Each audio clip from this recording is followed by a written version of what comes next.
저는 여러분들의 기도와 또 사랑으로 하나님의 인도하심으로 한 20일간 한국 방문을 잘 마치고 돌아왔습니다. 제 아내는 또 외적과 결혼이 있어서 한 그 열흘 뒤에 한 열흘간 한국에 더 머물고 있다가 이제 미국으로 오게 됐습니다. 그동안 진심으로 기도해 주셔서 감사합니다. 잘 다녀왔고요. 이제 오늘 말씀은 제가 한국 가기 전에 우리가 함께 계속해서 나누었던 열왕기상 말씀을 계속 이어서 우리가 같이 보도록 하겠습니다. 자, 1절을 제가 한 번 더 읽어드리겠습니다. 이렇게 되어 있습니다. 서바의 여왕이 여호와의 이름으로 말미암은 솔로몬의 명성을 듣고 와서 어려운 문제로 그를 시험하고자 하여. 자, 건너뛰어서 10절 보겠습니다. 이에 그가 금 120달란트와 심이 많은 향품과 보석을 왕에게 드렸으니. 자, 이게 무슨 말인가 하면은 이제 솔로몬의 지혜가 소문을 이었고 온 열방에 다 퍼졌습니다. 이제 이 소문을 저 서바라는 국가에 있는 여왕이 그 소문을 듣고 솔로몬의 지혜를 듣고자 하여서 또는 시험하고자 하여서 알고자 하여서 서바에서 솔로몬 있는 예루살렘까지 여행을 왔습니다. 그래서 오늘 1절에 보니까 듣고 와서라고 말하는데 지리학적으로 보면은 이 서바에서 예루살렘까지 거리가 1400마일입니다. 여러분 1400마일 비행기 타고 가도 이거 짧은 거리가 아니잖아요. 그런데 이 솔로몬이 언제적 사람인가 하면 지금으로부터 3000년 전 사람입니다.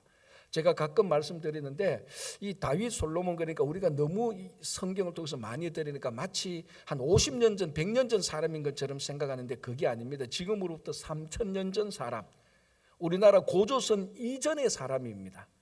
그러니까 지금부터 3000년 전에 1400마일을 여행하는 방법은 한 가지 방법밖에 없죠. On foot, 걸어서. 비행기도 아무것도 없고 자전거도 없습니다. 1400마일을 걸어서 온다는 것은 혹독하고 어렵고 힘든 여행길입니다. 그리고 왕이 오니 많은 수행원들이 같이 오게 되는 정말 번거로운 일이죠.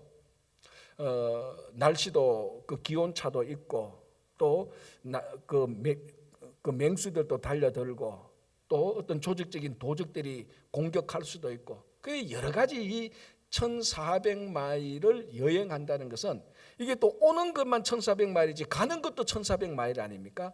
왕복 24,000마일, 약 3000마일입니다. 이게 엄청난 거리를 왔습니다. 왜? 배우자 구하려고? 불로장생초 얻으려고? 출세하고 성공하려고? 아닙니다. 딱 한 가지 이유, 지혜를 들으려고.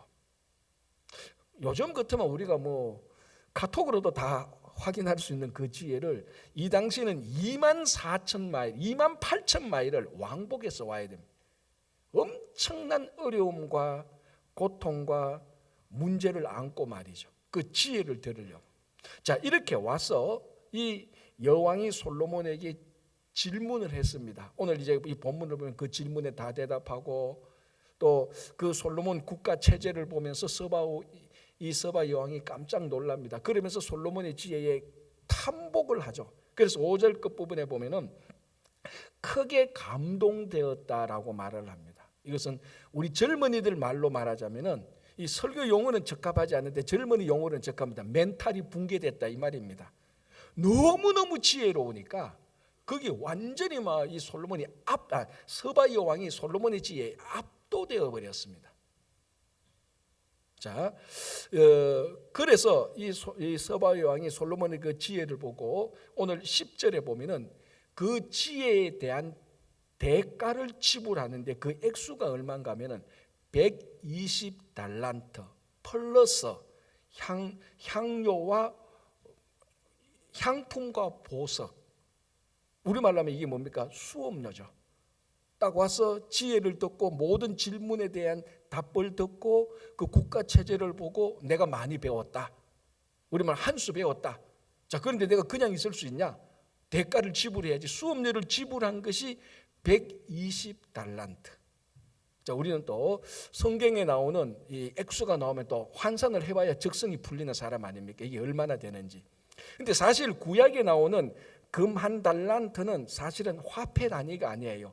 무게 단위거든요. 근데 이 무게 단위를 다시 화폐 단위로 바꾸어서 환산을 해야 되는데 금한 달란트가 약 34.5kg입니다. 무게 단위인데 이거를 환산을 하면은 사실은 이게 구약의 금한 달란트를 오늘날의 돈으로 자꾸 환전 그럽니다. 한국 갔다 와서 환전을 많이 해가지고 환전이 아니고 환산. 환산을 하면은 환산하기 쉽지 않은데 굳이 그래도 환산을 하면요, 금 한 달란트의 액수가 노동자 한 사람이 504년간을 일해야 벌어들일 수 있는 액수라고 말합니다. 금한 달란트가 504년 노동자 임금입니다. 자, 그러면은 우리 한번 계산해 봅시다. 요즘 우리 노동자 한 사람이 벌어들이는 액수 좀 많게 보면 300불 아니면 250불, 최하도 200불. 요즘 뭐 물가가 올라서 250불, 좀 올라서 300불을 보면은 300불로 친다면은 300 곱하기 504년이니까 365, 1년이 365, 300 곱하기 365 곱하기 504 곱하기 얼마 해야 되죠? 120. 의심하지 말고 그거 들으시면 됩니다. 제가 다 해봤습니다. 그래서 얼마가 나오느냐? 이게 300불로 계산하면 66억 달러. 역시 안 놀라시네. 1부 때도 안 놀라대요. 2부 때도 안 놀라네. 왜 제가 가만히 보니까 안 놀라는 이유가 있습니다. 왜 이 66억 달러가 우리가 쓰는 화폐 단위가 아니거든요. 그러니까 안 놀라요, 사실은. 70만 불 그러면 깜짝 놀랐는데 66억 불 그러면 뭐 저게 돈인지 아닌지 모를 정도로 너무나 큰 액수니까 이걸 한 달 하루 노동자 250불로 계산해도요 55억 불이에요. 55억 불. 몇 조입니다. 몇십 조입니다. 몇십 조 이게. 자, 이거를 어떻게 지불했습니까? 수업료로. 솔로몬의 지혜를 듣고 보니 66억 불을 페이를 했습니다. 적게는 55억 불. 왜 이렇게 지불했죠? 그만한 가치가 있으니까요. 그만한 가치가 있으니까 지불을 하는 겁니다. 66억 불을 수업 한번 듣고. 자, 매년 그 워렌 버핏이라는 사람이 자기하고 점심을 먹으면서 투자에 대해서 전략, 투자에 대해서 지혜를 가르쳐 준다. 그래서 세계 유명한 사람들이, 돈 많은 사람들이 이 워렌 버핏과 점심 먹으려고 그 점심값을 지불하는데 지금 올해 2022년 6월 21일 날 그 점심 식사가 성사되었습니다. 어디서 하는가 하면 저 뉴욕 맨하탄에 아주 유명한 스테이크 집에서 하는데 원래 그 워렌 버핏이 누구신지 알죠? 안 만나봐도 다 알집니다. 이게 투자의 귀재 아닙니까? 이 사람이 투자하면 그게 그 주식 다 올라가니까. 그래서 이 사람하고 점심을 먹으려고 사람들이 경쟁을 해서 원래 최고의 그 점심값을 지불했는데 이게 얼마 지불했는 줄 아십니까? 원래 1900만 달러. 역시 안 놀랄 줄 알았습니다. 1900달러 아마 놀랐을 거예요. 아마. 점심 하나 1900달러 깜짝 놀랐을 거예요. 1900달러가 아니고 1900만 달러. 워렌 버핏하고 점심 한번 먹는데, 물론 자기 수행원하고 자기 한 사람 7명을 같이 데리고 갔다고 언론에 나오는데, 그래도 여러분 생각해 보십시오. 점심 한 끼 먹으면서 투자에 대해서 지혜를 배우고 전략을 배우는데 1900만 달러가 뭡니까? 1900달러 해도 욕 나올 판인데 우리 190달러 해도 안 할 거 아닙니까? 19달러는 딱 우리한테 맞아요. 딱 짜장면 짬뽕 하나 딱 팁 주고 딱 하면은 19달러 하면 딱 맞는데 1900만 달러? 이거 미친 노릇 아닙니까? 미쳤지. 점심 한 끼 무슨 1900만 달러입니까? 그런데 지금까지 워렌 버핏하고 몇백만 불을 내면서 식사를 하고 올해도 1900만 달러를 지불하고 식사를 했던 그 어떤 사람도 이번에는 내가 돈을 괜히 썼네. 들어보니 별거 아니네. 그렇게 불평하거나 원망했던 사람이 한 명도 없었다는 겁니다. 왜요? 그만한 가치가 있었으니까 그런 거예요. 물론 이 1900만 달러는 워렌 버핏 개인 재산으로 들어가는 건 아니고 빈민 구호 단체 재단에 이제 들어가는 겁니다. 어쨌든 지불하는 사람은 1900만 달러를 내야 되고 그만한 가치를 얻는 겁니다. 여러분, 이 1900만 달러면 해도 어마어마한데 지금으로부터 3000년 전에 서바 여왕은 솔로몬의 지혜를 들고 66억 불, 적게 55억 불을 지불한 겁니다. 이게 우리가 사는 세상 사람들의 이야기가 아니죠, 그죠? 완전 뭐 전설 속의 이야기 아닙니까? 정말 내하고는 아무 상관없는 이야기인 것 같은데 실제로는 이게 우리 이야기입니다. 제가 솔로몬이나 워렌 버핏보다 더 여러분들에게 유익되는 사람을 제가 어레인지해서 제가 조정해서 여러분들하고 여러분들이 1달러도 안 내고 제가 조정해서 점심 식사를 대접하고자 하면 여러분 저하고 같이 가실래요? 저를 안 믿으시는구나. 여러분 그게 누군가 하면은 예수님 이야기예요. 예수님 이야기. 여러분 마태복음 12장 42절에 이렇게 되었습니다. 제가 먼저 읽어드리고 좀 설명을 해드릴게요.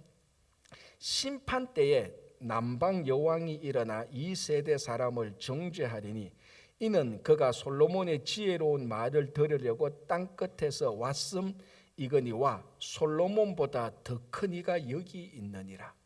자, 이게 서기관과 바리새인들이 예수님에게 표적을 보여달라고 말합니다. 이게 순수한 신앙의 의도가 아니고 예수님에게서 표적을 구해서 예수님에게 흠을 잡고 공격하고 예수님을 시험하고 의심하고 그냥 전부 다 부정적인 의도로 예수님에게 표적을 보여달라고 말합니다. 이미 그 전에 마태복음을 보면 이미 그 전에 예수님께서 표적을 많이 보여주셨고 예수님이 메시아라는 것을 다 이미 충분히 알도록 다 사역을 하셨습니다. 그럼에도 불구하고 또 표적을 보여달라 그러고 거기에 뭔가 잘못되면 흠잡고 공격하려는 아주 부정적인 악한 의도로 서기관과 바리새인들이 표적을 보여달라고 말했을 때 그 답변 가운데 하나가 이 대답입니다. 심판 때에 남방 여왕이, 이 남방 여왕이 오늘 본문에 나오는 서바 여왕이거든요.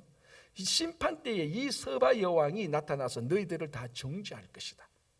왜? 솔로몬보다 더 큰 이가 여기 있다. 자, 이게 무슨 말인가 하면은 이 여왕은 솔로몬에게 지혜를 얻으려고 왕복 28,000마일을 여행했고 그 솔로몬의 지혜를 듣고 66억 불 플러스 향품과 보석을 지불해서 솔로몬에게 지혜를 얻었습니다. 그런데 지금 이 자리에는 솔로몬보다 더 큰 이, 솔로몬보다 더 지혜로운 완벽한 지혜인 예수님이 계시는데 너희들이 예수님에게 표적을 보여달라니 공격하고 흠을 잡으니 이 서바 여왕이 볼 때는 얼마나 이 사람들이 가짜겠습니까? 서바 여왕은 예수님보다도 덜 지혜로운 사람에게 66억 불을 지불했는데 이 사람들은 솔로몬보다 더 큰 지혜로운 사람 앞에서 지금 뭐 지혜가 있니 없니 표적을 보여달라니 말라니 공격하니 이 서바 여왕이 심판 때에 나타나서 너희들은 전부 다 벌받아서 마땅하다라고 정죄할 것이라는 것이. 자, 이분이 바로 예수님입니다. 여러분 워렌 버핏이 투자의 귀재이지만 그래서 별명이 오마하에 살고 있는 오마하의 현인이라고 말하지 않습니까? 솔로몬은 지혜의 대명사죠. 여러분 이 솔로몬이 아무리 지혜가 있어도 워렌 버핏이 아무리 투자를 잘해도 지혜 그 자체이신 예수님보다는 못하는 겁니다. 그래서 저는 자신 있게 여러분들에게 솔로몬보다 더 지혜를 좋은 사람과 점심시간을 제가 어레인지 해줄 수 있다고 말하는 겁니다. 여러분 사도 바울이 예수님에 대해서 뭐라고 말했는가 하면 고린도전서 1장 2장에서 예수 그리스도는 하나님의 지혜다라고 말합니다.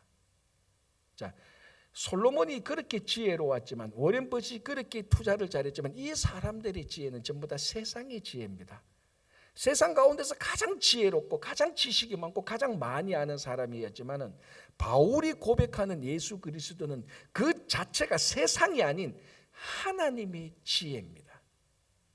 그런데 우리는 하나님의 지혜자신 예수 그리스도와 늘 함께 했는데 예수 그리스도께서 우리의 친구가 되어 주셨는데 우리가 묻기만 하면은 그 하늘의 지혜를 우리들에게 주시는데 우리도 어쩌면 서기관과 바리새인처럼 예수님 그 솔로몬보다 더 큰 일을 두고 다른 질문을 하거나 엉뚱한 일을 하고 있는지 아닌지 우리 자신을 한번 되돌아봐야 되는 것이.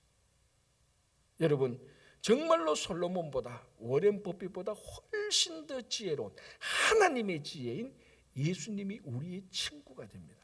그게 얼마나 복된 사람입니까? 여러분, 우리가 얼마나 복된 사람입니까? 만약에 여러분들이 정말 워렌 버핏하고 점심 먹는데 누구 그 따라가서 스테이크 한 점이라도 먹었다면 막 자랑할 거 아니겠어요? 내가 누구하고 먹었는데. 그런데 여러분, 우리는 솔로몬보다 더 큰 예수님이 우리의 친구가 되어주시고 우리에게 지혜를 주시는 겁니다. 그것도 공짜로. 주님과 늘 함께하고 있는데. 그래서 우리가 다시 한번 여러분, 우리 인생의 지혜자가 솔로몬이 아니고 세상의 어떤 사람이 아니고 예수님인 것을 다시 한번 기억하시기 바랍니다. 자, 3절이 이렇게 되어 있습니다. 솔로몬이 그가 묻는 말에 다 대답하였으니 왕이 알지 못하여 대답하지 못한 것이 하나도 없었더라. 자, 이 서바 여왕이 솔로몬을 만나서 온갖 것을 다 질문했습니다. 몰랐던 것, 그리고 서바 지역에 아주 구석에 있는 뭐 식물이 어떻고 하늘의 운행이 어떻고 온갖 것들을 다 질문하고 온갖 것들을 다 응용해서 물어보았겠죠. 그런데 솔로몬이 막힘이 없이 다 대답했습니다. 마치 요즘 여러분들이 인터넷 켜가지고 구글에 뭐 툭 치면 구글에 답이 톡 나오는 것처럼 툭툭 튀어나오는 거예요. 이게 3000년 전에는 그게 불가능한 것 아닙니까?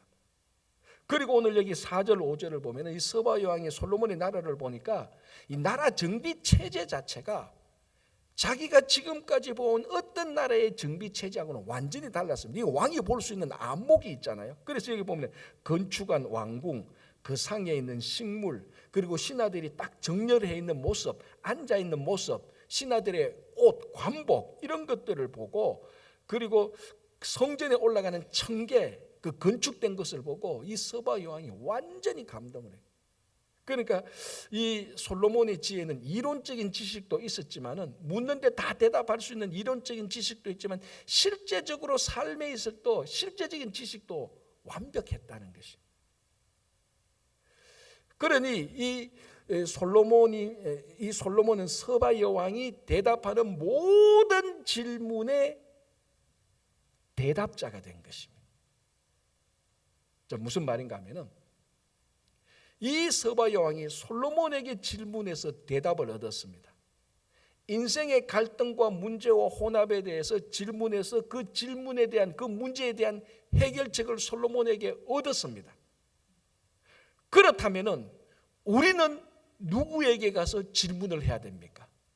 우리는 누구에게 가서 우리 문제를 내놓고 우리 갈등의 문제를 누구에게 가서 해결해야 됩니까? 솔로몬보다 더 큰 예수님에게 가야 되지 않습니까? 여러분, 이제 정말로 우리 여러분들이 지금 안고 있는, 품고 있는, 여러분들에게 닥치고 있는, 여러분들이 해결하지 못한 그 질문들, 인생의 대답들을 이젠 더 이상 어떤 장면 거사한테 가지 마세요. 예수님에게 가시면 돼요. 정말 예수님이 영어로 말하면 우리 인생 문제의 솔루셔니스트, 해결자 아닙니까? 우리 인생의 answer, 대답자 아닙니까? 다른 데 갈 필요 없습니다. 우리와 함께하고 있는 우리의 친구 되시는 하늘의 지혜 되시는 그 예수님에게 진심으로 묻고 질문하고 우리 문제를 내놓았을 때 예수님께서 하늘의 지혜로 대답해 주시고 해결해 주시는 것입니다. 자, 그래서 이 모든 것을 경험했던 서바 여왕이 솔로몬에 대해서 이렇게 말합니다. 7절 8절인데 8절을 볼게요. 복되도다 당신의 사람들이여, 복되도다 당신의 이 신하들이여, 항상 당신 앞에 서서 당신의 지혜를 들음이니이다. 자, 잘 보십시오. 이 서바 여왕이 복되도라고 칭송을 했습니다. 누가 복되도다고요? 솔로몬입니까? 아니죠. 솔로몬의 백성들, 솔로몬의 신하들이 복이 있다는 것입니다. 자칫하면 솔로몬이 복되다라고 말하는데 물론 솔로몬이 복이 있죠. 그러나 오늘 서바 여왕은 정확히 말합니다. 복되도다 솔로몬의 신하들이여, 복되도다 솔로몬의 백성들이요. 왜? 솔로몬으로부터 지혜를 듣기 때문입니다. 복되도라고 말합니다. 구조적으로 보면요, 지금 설교를 하고 있는 제가 복된 사람이 아니고 이 설교를 통해서 예수님이 지혜를 듣는 여러분들이 복된 사람입니다. 이게 복된 사람이에요. 여러분, 최근 한 20년 동안에 우리 지금 이 지구상에 살아가는 사람들의 지식이 폭증했습니다. 무슨 말인가 하면 인터넷 매체의 도움을 인하여서 너무 많은 지식을 우리가 접할 수 있지 않습니까? 가장 대표적으로 유튜버 같은 것. 그래서 요즘은 사실은요, 뭐 지식을 배우기 위해서 대학 갈 필요 없어요. 유튜브만 들어도요, 전문 지식이 쫙 깔려져 있습니다. 뭐 헌법에 대해서요, 유튜브만 치면요, 하버드 교수로부터, 물론 영어가 좀 딸려서 그렇지, 하버드 교수로부터 저 지방 대학의 교수까지 강의가 수두룩 다 나옵니다. 그게 오늘날 우리가 살고 있는 지식 폭발의 시대입니다. 그래서 뭐 남녀노소 상관없이 다 유튜브나 인터넷 매체를 통해서 지식을 받아들이지 않습니까? 그러니까 전부 다 지식이 많아가지고 다 똑똑해요. 그런데 어떤 정상이 요즘 보이는가 하면은, 옛날에는 사람들이 만나면은 서로 이야기하고 듣고 하는데, 요즘은 사람들이 만나면요, 전부 다 들은 지식이 많아가지고 전부 다 똑똑해요. 그래서 다 선생이에요. 다 가르치는 자예요. 다 연설가이고 다 듣는 사람이고 다 토크, 말하는 사람. 무슨 말인가 하면은, 요즘 사람들이 만나서 가만히 보면은 듣는 사람보다 말하는 사람이 훨씬 더 많아요. 그런데 오늘 솔로몬의 서바 여왕이 뭐라고 말하는가 하면은, 복되도다, 말하는 사람이 아니고 듣는 사람이 복되도록 말했어요. 누구의 이야기를? 솔로몬의 지혜를 듣는 사람이 복되도라고 말을 한 것이죠. 여러분, 이 성경을 통하여서 하나님의 말씀을 듣는 사람이 복된 사람입니다. 정말 오늘 여러분들이 이 성경의 본문을 통하여서, 이 부족한 설교자의 설교를 통하여서 예수님의 지혜를 듣고 복된 사람이 되시기를 바랍니다. 세상의 다른 이야기를 말하고 듣는 게 아니고 예수님의 지혜를 듣는 복된 사람이 되시기를 바랍니다. 자, 이제 하나 마지막으로 더 볼게요. 23절입니다. 이렇게 되어 있습니다. 솔로몬 왕의 재산과 지혜가 세상의 그 어느 왕보다 큰지라. 자, 솔로몬에게 세 가지 정체성이 있다고 제가 몇 주 전에 얘기했습니다. 첫 번째, 솔로몬 그러면 딱 떠오르는 것이 지혜, 그리고 성전 건축, 그리고 마지막 하나 재산, 솔로몬의 부요함. 자, 오늘 본문의 23절에 솔로몬 왕의 재산과 지혜가 세상의 그 어느 왕보다 컸다라고 말. 자, 지혜는 이제 우리가 앞에서 많이 살펴봤으니까 지혜는 넘어가고요. 재산을 한번 봅시다. 다 우리가 관심 있는 거 아닙니까? 지혜보다 재산. 자, 솔로몬의 재산이 얼마였는가? 자, 이 솔로몬의 재산을 보면서 하나님께서 솔로몬, 그리고 그 솔로몬 왕국에 부어주신 물질적인 부요함이 얼마인가 먼저 한번 검토해 보겠습니다. 10장 14절에서 22절까지 솔로몬의 부요함에 대해서 쭉 증거하고 있는데요, 성경을 읽어보면은 한 사람의 부요함에 대해서 이렇게 길게 자세하게 기록해 놓은 사람은 솔로몬 외에 아무도 없습니다. 좀 그 사람의 재산에 대해서 좀 기록해 놓은 사람이, 약간의 흉내라고 낸 사람이 동방의 의인 욥의 재산에 대해서 좀 기록 한 두 구절에 걸쳐서, 한 두세 구절에 걸쳐서 기록되어 있지만, 솔로몬의 재산은 14절부터 22절까지 8-9구절에 걸쳐서 솔로몬의 재산에 대해서 쭉 기록하고 있습니다. 이 재산의 양을 보면은 요한계시록에 나오는 새하늘과 새 땅 외에는 이 지구상에서 솔로몬의 재산의 물질적인 부요함에 비견될 사람이 없습니다. 자, 대표적으로 14절을 제가 한번 볼게요. 이렇게 되어 있습니다. 솔로몬의 새 입금의 무게가 금 666달란트요. 자, 그 다음에 뭐 15, 16 쭉 나오는데 그거 놔두고 요 한 구절만 봐도 물질적인 부요함이 얼마인지 알 수 있습니다. 자, 660달란트 세입금인데, 이거는 뭔가 하면은 그 나라에서 물품을 제조해서 얻는 수입이 아닙니다. 수익이 아니고 그냥 가만히 앉아서 다른 국가들이 조공 바치는 것만 거두어 드리는데 666달란트라는 것이. 왜? 솔로몬이 지혜를 듣고 이 서바 요한 같은 사람들이 와서 120달란트 내고, 그리고 또 다른 왕에서 내서 50달란트, 이게 매년마다 그래 있었거든요, 솔로몬 왕 때는. 그러니까 이게 매년 들어오는 것이 한 번이 아니고 매년 들어오는 것이 666달란트인데, 아까 우리가 봤잖아요.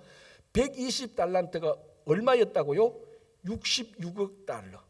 그러면 666달란트는요, 제가 또 계산했습니다. 이번에는 이 설교 준비하면서 동계산한다고, 제가 그래 이제 외워지는 것도 하도 많아가지고, 이게 하루 일당을 다시 300불로 보면요, 666달란트가 367억 불.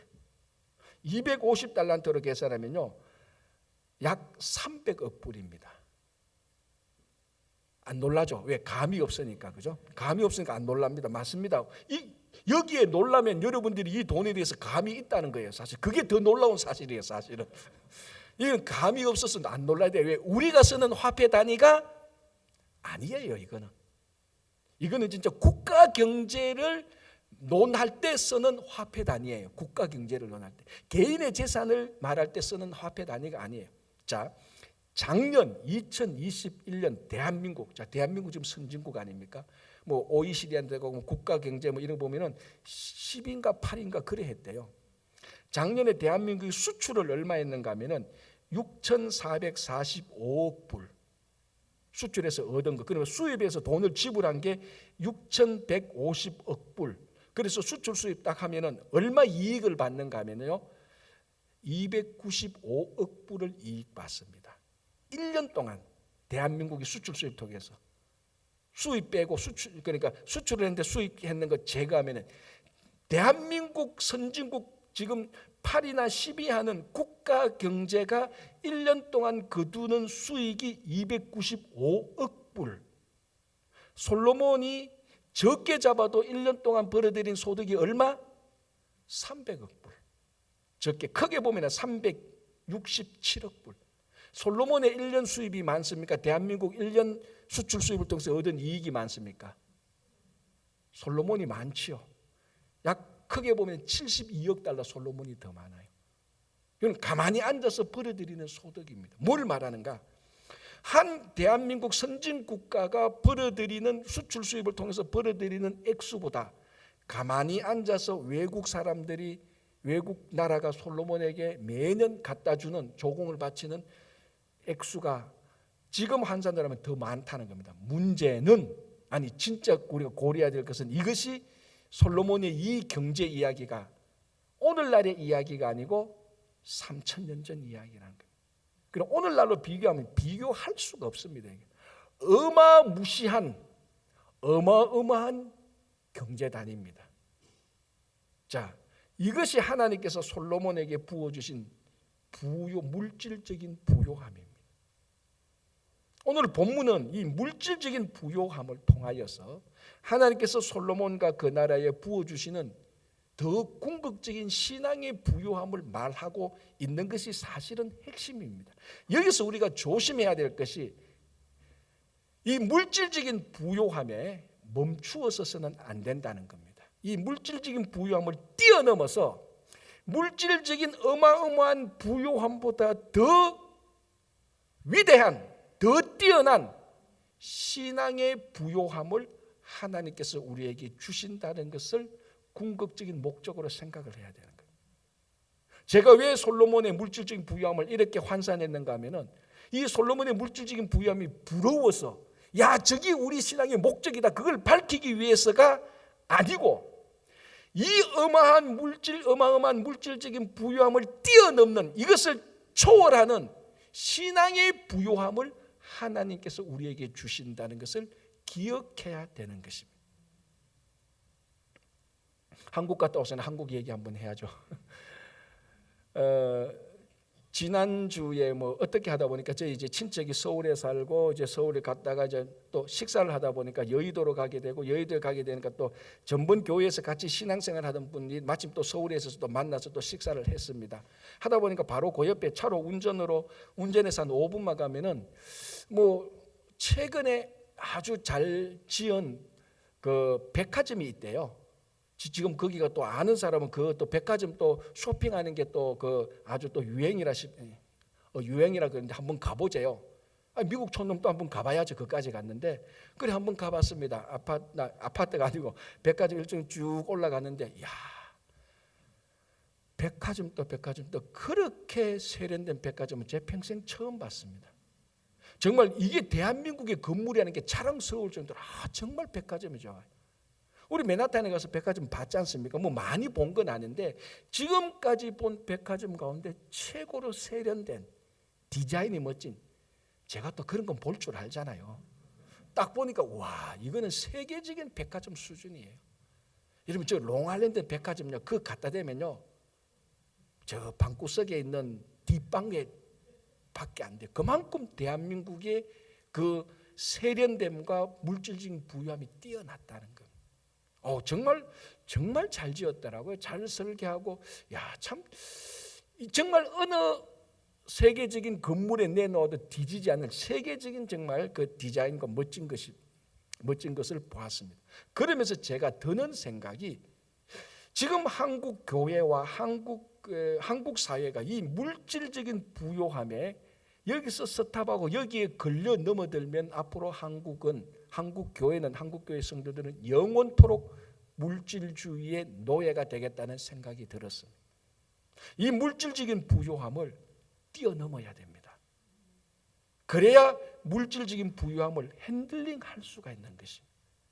이걸 뛰어넘지 못하고 물질적인 부유함이 이만큼이라면 신앙의 부유함은 최소한 이거보다 높아야 됩니다. 그래야 신앙의 부유함이 물질의 부유함을 핸들링해야 이게 정상적으로 되는데 이 물질적인 부유함이 너무 크기 때문에 신앙의 부유함이 과연 그만큼 올라갈까? 교회 밖에 있는 사람 신앙은 없다 할지라도 내면적인 부유함이 올라갈까라는 질문을 하게 됐고 제 결론은 물질적인 부유함을 아직까지 한국 교회 성도와 한국 교회 사람들이 내면적으로나 신앙적으로 그에 못 미치고 있구나라는 것을 제가 한 가지 경험을 했습니다. 예를 들자면 이겁니다. 제가 올해는 한국 방문 가서 처음으로 차를 운전을 했습니다. 그 전에 가면은 차를 운전 안 하죠. 그냥 뭐 전철 타고 택시 불러서 타고 갔는데 이번에는 좀 몇 군데 들을 때가 있어서 그는 차가 있어야 되겠다 싶어서 저희 마침 사돈이 또 미국 들어오면서 제가 그 차를 또 썼습니다. 근데 사돈이 그 차를 저한테 빌려주면서 차 뒤에 초보 운전하라고 또 붙여놨더라고요. 이거 내가 기분이 묘했어요. 내가 뗄까 말까 하다가 그냥 붙여두고 그랬으면 사실 초보 운전 맞죠. 왜냐하면 지금 제가 미국 온 이후로 처음으로 운전을 하거든요. 그전에 한국에도 운전은 안 했습니다. 근데 22년 만에 운전을 처음 하니까 초보가 맞더라는 생각도 놔뒀습니다. 그리고 가만히 생각하니까 제가 서울에 운전은 평생 처음이더라고요. 가만히 보니까 서울에서 공부할 때도 제가 운전은 안 했습니다. 전철 타고 다니고 버스 타고 다니고 택시를 불러서 택시 타고 다니는데 제가 운전은 아닌데 가만히 보니까 올해가 평생에 처음 서울에서 제가 운전을 해가 다녔어요.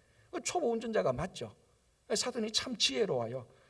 물론 자기 차 사고 안 날라고 붙여놓을 수도 있겠지만 어쨌든 이 사돈이 설교 들으면 안 되는데 어쨌든 초보 운전 딱 붙여 운전을 했습니다. 그러니까 편하긴 편하더라고요. 사람들이 알아서 하는데 서울에 운전하니까 제가 서울 지리도 잘 모르고 운전해서 가니까 잘 모르잖아요.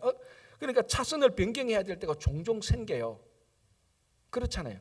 그러니까 뭐 차선을 변경해야 생기는데 깜빡이를 넣고 차선으로 들어가는데요. 제가 한 가지 기겁할 뻔한 일을 경험했습니다.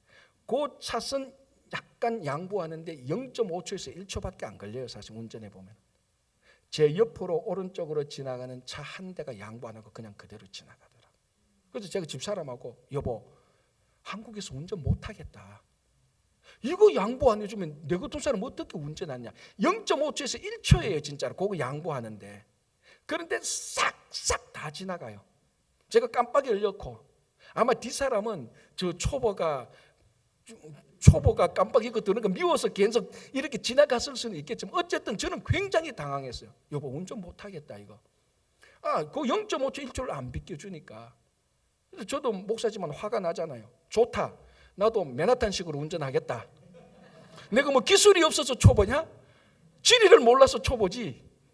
그래서 알았다 해서 딱 엮고 깜빡이 엮고 그 깜빡이 빨간 줄 훅 들어갔어요. 그래서 운전해가 갔죠. 그래서 살았습니다 지금까지. 자, 그러면서 제가 뭘 봤냐? 0.5초 1초도 여유가 없이 싹싹 지나가는 그 차들이 전부 다요 최고급 차였습니다. 여러분 한국 가보면 다 아시겠지만요, 한국의 여의도요, 제가 가보면 여의도인데 여의도 목동 가면 여의도 목동요 지하 주차장, 아파트 지하 주차장에 가보십시오. 퀸즈 롱아일랜드보다 훨씬 더 고급 차들이 더 많습니다. 진짜로. 그런 고급 차를 몰고 가면서 초보로를 붙인 차가 깜빡이를 엮고 들어가는데 아무도 양보 안 하고 그냥 다 지나가요. 그게 무슨 정신적 풍요로움입니까? 조급증이지. 그렇게 좋은 차를 몰고 가면서 차선 하나 양보 안 하는 것이 그만큼 각박하게 돌아가는 것이 한국의 물질적인 부유함에 매여버린 삶의 모습이라다. 그리고 이제 또 제가 옛날에 신앙생활했던 중고등학교 청년 때 신앙생활했던 선배 후배를 만나서 얘기를 했습니다. 뭐 몇 분들은 참 신앙생활 잘하고 있더라고. 정말 제가 굉장히 많이 도전점하고 도움받는데 경향입니다. 경향이 뭘 느꼈는가 하면은 신앙의 간절함이 없었습니다. 그 선배하고 그 후배하고는 청년 때 진짜로 그 금요일마다 다락방에 모여서 철야 기도했던 사람들이에요. 진짜 그때 우리가 다 방언받았던 사람들이거든요. 그런데 지금 만나서 얘기하니까 예수는 믿어요, 교회는 나가요. 그런데 이게 보니까 등 따시고 배부르니까 신앙을 쭉 얘기하는데 느끼잖아요. 제가 목사인데 왜 못 느껴요? 딱 느껴보니까 예수는 믿는데 간절함이 없는 겁니다. 여러분 신앙의 부유함은요 간절함에 담겨져 있습니다. 여러분 신앙생활에도 간절함이 없으면요 여러분 신앙적으로 부유한 사람 아니에요. 고급차를 몰고 가도 초보가 깜빡이 엮고 들어오는데 그거 0.5초를 허용하지 못하고 쌕쌕 달리는데 그게 무슨 물질적인 부유함보다 더 큰 정신적인 부유함입니까? 물질적인 부유함이 한참 뒤지는 내면적으로는 황폐한 정신상태 아니겠습니까? 여러분 하나님께서 솔로몬에게 부어주신 물질적인 부유함은요 저주도 아니고 나쁜 게 아니에요. 그건 정말 하나님의 은혜예요. 하나님께서 우리에게 주시는 물질적인 부유함은 하나님의 은혜가 맞고 복이 맞습니다. 물질적인 부유함을 우리는 미워하거나 부정적으로 생각할 필요가 없어요. 분명히 맞습니다. 그러나 더 중요한 것은 하나님께서 주시는 물질적인 부유함에 멈추어서는 안 된다는 겁니다. 그걸 극복해야 되는 겁니다. 신앙적인 부유함이 있어야 물질적인 부유함을 핸들링할 수 있고 물질주의나 기복주의에 빠지지 않습니다. 그래서 사도 바울이 뭐라고 말합니까? 고린도후서 6장에서 사도 바울은 뭐라고 말합니까? 나는 가난하지만 많은 사람을 부유하게 했다. 나는 아무것도 없지만 모든 것을 가진 자라고 말했습니다. 바울은 정말로 물질적인 부유함보다요 신앙적인 부유함이 월등히 높았던 사람입니다. 그래서 바울은 감옥에 가도 만족했던 사람이에요. 아무것도 없는데 모든 것을 가진 사람처럼 풍성한 삶을 살았습니다. 자기는 지독하게 가난했는데 옆에 사람을 다 부유하게 만들어줬습니다. 이게 진짜 물질적인 부유함을 뛰어넘는 신앙의 부유함을 살아가는 사람입니다. 여러분 우리 신앙의 성공과 실패를요 물질적인 부유함에 두어서는 안 되는 겁니다. 신앙의 부유함에 두어야 되는 겁니다. 그렇다고 해서 물질적인 부유함을 저주하거나 야 물질적인 부유함이 우리 성도들이 가져서는 안 되라고 말해서는 안 되지만 물질적인 부유함에 갇혀서는 안 되지만 물질적인 부유함을 뛰어넘어서 신앙의 부유함이 더 풍성할 때에 물질적인 부유함을 누릴 수 있는 신앙의 자격이 있는 것입니다. 그래서 오늘 이 솔로몬에게 부어주신 물질적인 부유함을 보면서 물질적인 부유함 이 자체가 우리 신앙의 성공과 실패의 기준이 아니라 내게 준 물질의 부유함을 뛰어넘는 신앙의 부유함이 있는가 없는가를 보고 내 신앙이 지금 성공인지 실패인지 판가름해야 됩니다. 실패라면은 내 물질의 문제가 아니고 신앙의 부유함을 다시 회복해야 되는 것입니다. 어떻게 해요? 예수 그리스도 안에 그리스도와 함께 할 때 우리는 신앙의 부유함 속에 살아가는 겁니다. 어디에 있든지 무슨 일을 하든지. 바울이 대표적인 사람 아니었습니다. 그래서 무슨 일을 하든지 자기는 자족할 줄 알았고 무슨 어떤 형편에 처해도 다 그 형편에서 부유함을 살아갔던 사람입니다. 오늘 이 솔로몬의 어마무시한 엄청난 물질적인 부유함을 뛰어넘는 신앙의 부유함이 여러분 모두에게 함께하기를 간절히 바랍니다. 이거는 솔로몬의 이야기가 아닙니다. 우리에게 오늘 당장 필요한 이야기입니다. 660 달란트의 물질적인 부유함보다 더 풍성한 신앙의 부유함을 예수 그리스도 안에서 누리시기를 간절히 바랍니다. 기도하겠습니다. 하나님 아버지 감사합니다. 예수 그리스도가 우리의 대답자이시고 해결자임을 고백합니다. 주님, 우리에게 주신 물질적인 부유함을 이 앞에서 멈추었어서 이것 가지고 신앙의 성공이니 실패니 판가름하지 않고 물질적인 부유함을 훨씬 뛰어넘는 신앙의 부유함을 허락하여 주시옵소서.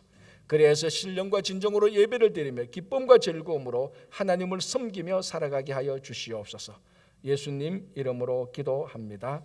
아멘. 370